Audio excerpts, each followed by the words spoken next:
Welcome to our class on Judaism, Jewish living. It's geared for people who come from a crypto-Jewish background. So we're going to start. Shalom, amigos. My name is David Ben Joseph. I am with the Latino Torah Center, and this is the Chavurah online. We have a group of supporters and students who we're going to be going through different information about what it means to be Jewish. And what is all this thing that we're talking about? A lot of people, when they look into crypto-Judaism, they see it as remnants from the past, or they see it as a very limited identity that they've taken on because they found out about their ancestry. We're talking about full-blown Judaism. At the same time, we're not talking about orthodoxy or what people consider like the most extreme version of Judaism. We're talking about a holistic, well-rounded understanding of what Judaism is, and the people who slowly add that into their lifestyle. So, last week we had an introductory conversation between some of the members and I just wanted to do a recap. We talked about what does it mean to be a Jew, what is the conversion process like from the original traditional sources, and we discussed a little bit about marriage, and it leads up to the conversation today. Today we're going to talk about the marriage between God and the people of Israel. So when someone joins the Jewish people, either through the covenant of circumcision when they were born, or as an adult when they decide to join us, there's a spiritual connection that happens where we become betrothed to God, and then we become married to God. So we're married to God as a community. So when people get into it about who's a real Jew, who's not, and who can convert Jews and all that, they're losing the essence of the religion. The religion teaches that God has a passionate love for humanity, and that He seeked out a group of people to be the expression of His person in the world. So it happened with Abraham and his descendants, but it's a nation that is open to bring in new people. And we see instances of that all throughout the Tanakh or the Hebrew Bible. We also talked about the difference between tradition and orthodoxy. Traditional Judaism is the standard that was up until like the 1800s. And then different political movements started claiming titles for themselves. So orthodoxy, what we know as orthodoxy nowadays, is a certain version of Judaism that claims that they're the original one. The original Judaism is classical Judaism that has been passed down through the generations, and then it broke into Reform, Conservative, Orthodox, and now Reconstructionist and Renewal. And then we talked about your relationship to family and friends that don't feel the same way about Judaism that you do, and how some extremist rabbis have told people to stop talking to their loved ones because they don't believe the same things or they don't keep the same commandments. And we find that detrimental. We want to have a healthy family relationship and encourage people to know more about what Judaism is all about, not in a proselytizing way, but in a way that we build bridges of love and respect between different communities. And we also talked about are all the mitzvot equal? And we'll do a further conversation about that, but it was important for people to see that the commandments, as they're enumerated in Judaism, they have different impacts. So they're all important, but there are certain ones that carry different weight and different consequences. And I'm the type of person that instead of looking at what we're not supposed to do, we look at what we're supposed to do. So we get reinvigorated or rejuvenated by serving God in the Jewish way. It's not about feeling restricted and feeling closed and limited on what you can do. It's about how many opportunities do we have to serve God in the world. And that also relates to the one last thing that we discussed, and that had to do with what is a good Jew? So being a Jew means that you are a member of the Jewish nation, the ethno-religious civilization that has existed for 5,000 years and working within the system that is already established. But then once you're in, how do people see that you're actually living a life of commitment to that tradition. So we discuss different rabbis or intellectuals who say, well, you have to keep the major mitzvot. You have to go to the synagogue during Passover and Yom Kippur and celebrate the major events throughout the year. And there's other people that say you have to make sure that everyone is being treated with love and respect, that you love your fellow Jew, that you do kind deeds, that every year you add 3 more mitzvot to your life if you haven't kept them already. So this is the process of growth that I think is important for people to think about. So I don't know if in the recording you can see the other 2 people who are joining us, but so let's talk about, last time I started with questions, so I'll repeat the question if you can't hear it. So for the 2 people who are joining me today in this class, when you think about marriage, what's the first thing that comes to mind?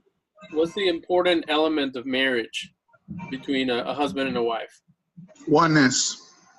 So there has to be a oneness. How about you? I would agree with oneness, but also I would agree with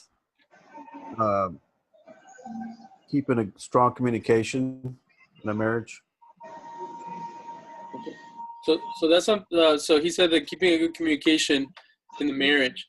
So that's something I always thought about. When I used to tell people, you know, how did God become real to me, I would always say that if it's all about us talking to God and we never hear back, then it's just it's a fantasy. Like, we can pray all day, we can seek out after God, but if he never responds, he's not there.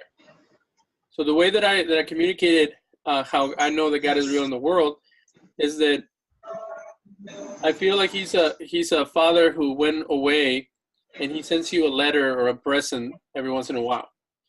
So by the things that he sends you, you realize his character.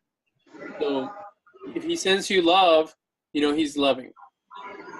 So, you know, it's a weird analogy, but the way that we experience God is through love. So if we feel the love of our parents, we feel the love of humanity, we feel love for others, that's a gift from God. And then if you feel peace, if you feel comfort, if you feel support, all these things have to have a source. So the idea is that God provides these experiences that help you realize that he's there. So in the same way, when you communicate with God, if you're pleading to God to help you in a difficult circumstance and you don't hear anything back, that means that that can be very disheartening for some people. And it happens a lot where you feel abandoned and you feel that God is not listening. But then there's glimpses of hope. And the glimpses of hope are like whispers from God that he's there to support us and if not, protect us or heal us. So the conversation between us and God, what people call in religious terms the relationship with God, is based on different levels. And the main level is that we feel the same way that we might express interest in seeking God or learning about him, that we feel that he's answering those questions and those prayers and that he's making himself available to us. So in the same way in a marriage, if you're the one who keeps loving and helping the other person and cleaning the house and taking care of the kids, and the other person is not reciprocating that kind of love, then the marriage is going to fall apart because you don't have that constant flow of recharging of the energy that you're putting in and is putting out. And the same thing goes, some atheists would say that they prayed and prayed and prayed, or they seek God, and then they realized there was nothing there, and their relationship with God never existed, or it was in their imagination. But what you see is that they have closed that connection. Like, they don't want to hear it. They have so many problems with suffering or how the world is that they have disconnected from the source of the good things that come to us. So one is the idea that in the book of Genesis it says that when God created Adam and Eve, they became one. And in Jewish mysticism, they were already one because they were one soul that was parted in two. And the Bashert and the Basherta became one when they united on earth. Well, the idea is spiritual, but also practical, that we need to be in unison. We need to be in one accord. So when you marry someone, you make a commitment that together you're going to raise a family, that you're going to show them good principles, you're going to have a joint interest in the better of both of you and your children. So our oneness with God comes when we make a commitment to join Him in His redemption of the world. In Reformed Judaism, people have created this confirmation, kind of like in the Catholic and Episcopalian churches, maybe in the Lutheran ones, where kids are born and they have their bris if they're a boy.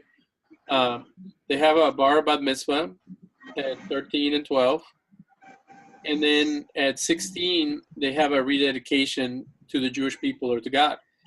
So they realize that at 12 and 13, you're not ready to make those type of commitments. So they wait for a later time where you can make a greater commitment to God.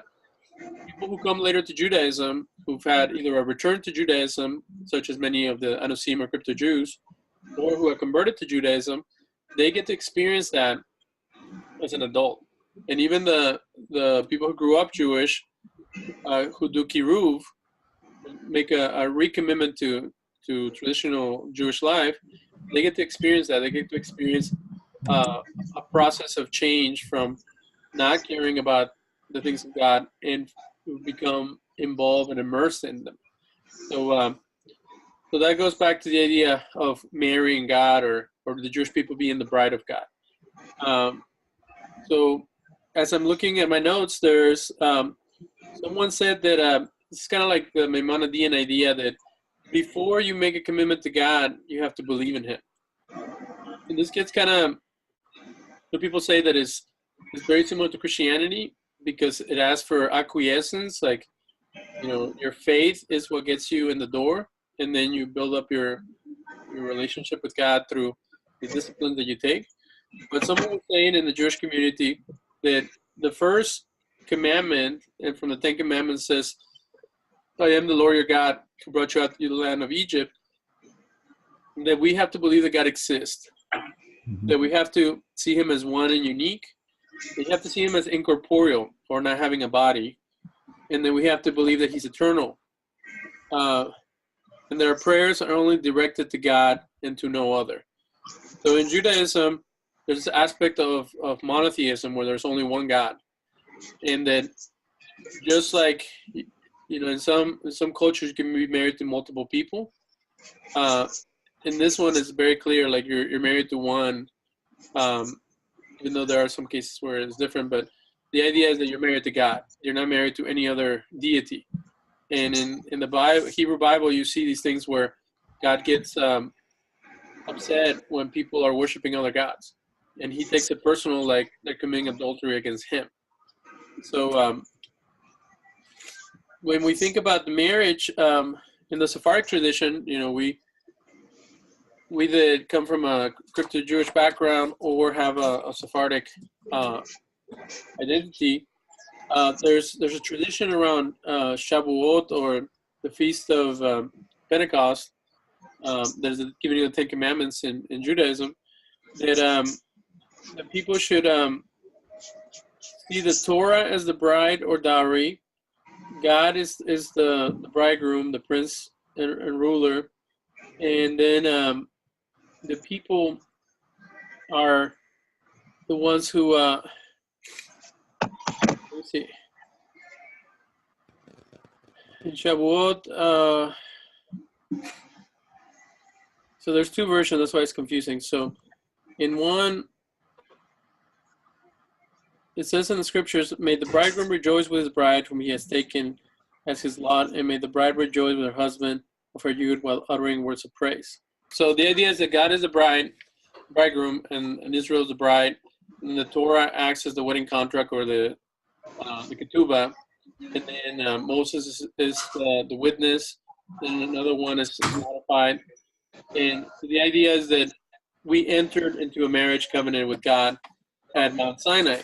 And that is part of Kabbalistic thinking, because they talk about it as being a thing that you do, we all did at Mount Sinai. They believe that all Jewish people were there spiritually.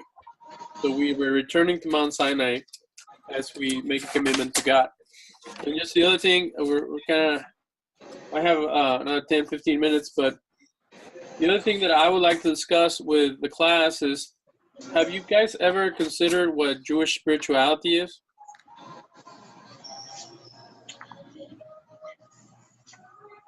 The reason I ask is because people talk about spirituality all the time, and they've kind of like made it into whatever they want it to be.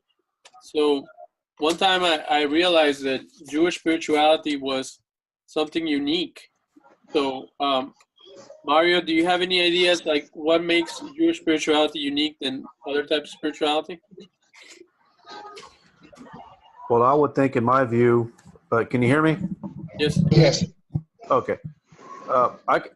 I think, in my view, when I think of Jewish spirituality, first that comes to my mind is the Torah, and learning the Torah, studying it, and applying it in your life, and bringing I would say bringing glory to Hashem in what we do, and try to lead others to that same spiritual path. Okay, great. Jay seems to be a little busy right now, so you want to skip you, or Huh? do you want to share what you think about spirituality, or you're kind of busy right now? What was the main question? Have you ever thought about what Jewish spirituality is compared to other forms of spirituality? Yeah, I believe it's just the true spirituality.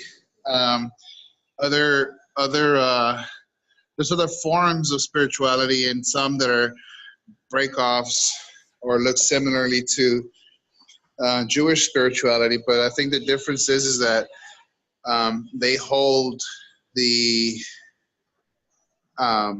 they have the key to true spirituality. That's what makes it unique. Okay. So we're back to the thing about being married to God. So in one of the Shavuot readings regarding the Jewish people and God, it says, "Behold, I have sent thee golden precepts through the lawgiver Moses. Be thou my maid according to the law of Moses and Israel, and I will honor, support, and maintain thee, and be thy shelter and refuge and everlasting mercy. I will set aside for thee in lieu of thy virginal faithfulness the life-giving Torah which thou and thy children will live in health and tranquility." So here, the bride is Israel, who consented to the marriage, and the eternal covenant which binded them forever and was established between them. The bridegroom ends up being God, and the commandments are the dowry between the spouses.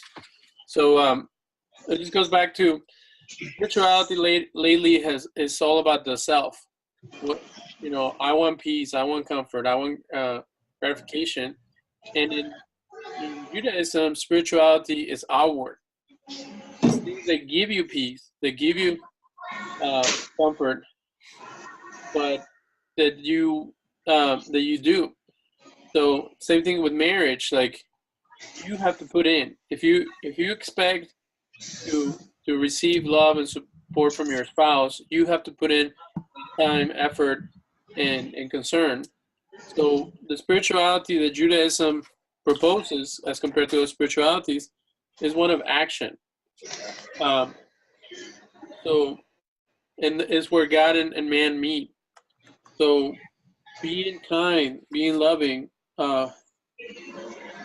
treating other people with love and respect, all those are Jewish principles. People might say, well, everybody believes that. Everybody believes you should be kind and you should mistreat others. But there's a sense of purpose that we share.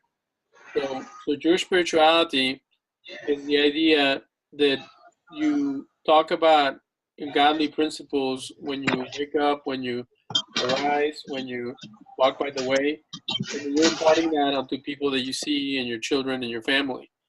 And those principles on themselves are the way that you live your life is spirituality. as compared to self-help type of religion where it's about you gaining what you need so you can be happy. And I struggle with this idea that in Judaism we don't have rights, we have responsibilities, and that can sound really dry. So we're just supposed to love our spouse, and we're supposed to take care of our children, and we're supposed to be kind to others. So there's a lot of expectations on the person, but all that comes from a system that is based on a loving God, a merciful and compassionate God. So in the Torah, it says that he's slow to anger, abounding in love. That on itself is called the 13 midot, and those are the characteristics of God that we can count on. So Judaism expects us to emulate God, to live out those principles that are laid down, that we're forgiving, that we are slow to get angry and be vindictive, that we don't try not to hold grudges, try not to be destructive, that we think before we act. All these things are principles that come from the Torah, and they bear much impact on the world. So when people get depressed or they get discouraged about religion, or they feel that God has abandoned them, look at the impact of those ideas have brought into the world. Sometimes they've been misinterpreted or misapplied, but there has to be a constant. The reason that we have a small group of students is because we want people who are self-reflective, people who are going to take what we say and they're going to chew on it and apply it and think about how can they create a better, become a better person. If someone is just trying to get information and then start their own thing, or only learn as much as they can, and like people that don't want to be challenged, that don't want to grow as a person, they lose the ability to be able to participate in this Jewish lifestyle. So there's a lot of issues in different communities, and we're not going to get into that. We're talking about the traditional sources and the basis for these ideas. So our session is usually 40 minutes, and we leave 10 minutes for questions. We have 6 minutes. Mario and Jay, do you have any questions regarding these two subjects? I don't have any questions. I'm good. Okay, thank you. How about you, Jay? Anything from the parasha or that you've been thinking about? Jay is our #1 student. He's been reading very extensive books, such as which one's the one that you're reading right now? The Path of the Just. I think he's frozen. Any insights that you've learned lately on the Path of the Just? Yeah, man, that book is good. It just talks a lot about the practical way of learning and performing the perfect service for Hashem, and it's an amazing book. I'm barely in the first chapter, so I'm hoping to finish it pretty soon. So, and in Hebrew is Mesilat Yerashim. Okay. For those who are not familiar, it was written by Rabbi Moshe Chaim Lusato. He was a controversial figure when he started, but now he's well respected, and he's very mystical. I have a book by him called The Philosopher and the Kabbalist, and he's in a sense, I don't know if he's coming after Maimonides, but he's coming after Jewish philosophers who try to like explain away a lot of stuff. And to him, the Kabbalah, the revealed, I see Kabbalah as a Jewish theology, which tries to understand how God relates to us in the world. He sees that as a more helpful path to try to understand God than philosophy. So we hope you guys enjoyed this class. We're going to go more in depth in the future, but most of all, just we want people to get a wide understanding of what Judaism requires of us.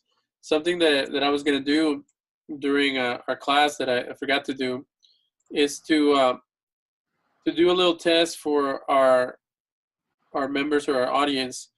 My mentor said that when you think about, crypto Jews would say that I'm Jewish. They found out somehow. So then the question is, how are you still Jewish? Like, you found that you're Jewish, so you have a Jewish nature, a Jewish background. How do you live up to that standard of being a Jew? And one of the answers for who is a Jew is someone who's a worshiper of the God of Israel, an Israelite. So according to the rabbi, something that I would like for you guys to think about before we go is, what are the markers or the things in your life that would identify you as a Jew? So the question is, do you keep kashrut? Do the laws, dietary laws of Judaism, do they matter to you? Do you apply them to your life? Do you keep Shabbat? Is the Sabbath a holy day for you, where you refrain from work, from television, sports, things that would keep you away from having a holy time, a holy space? Do you pray? And how many times do you pray? And to pray Jewishly and to pray other ways, there's some similarities. You praise God, you ask for reconciliation, you ask forgiveness for your sins, you seek to grow as a person, and then you do Havdalah, you do Kiddush, you say Barachas before you eat. So just to think about all that as you're building up your Jewish identity. So we'll talk more about that next time.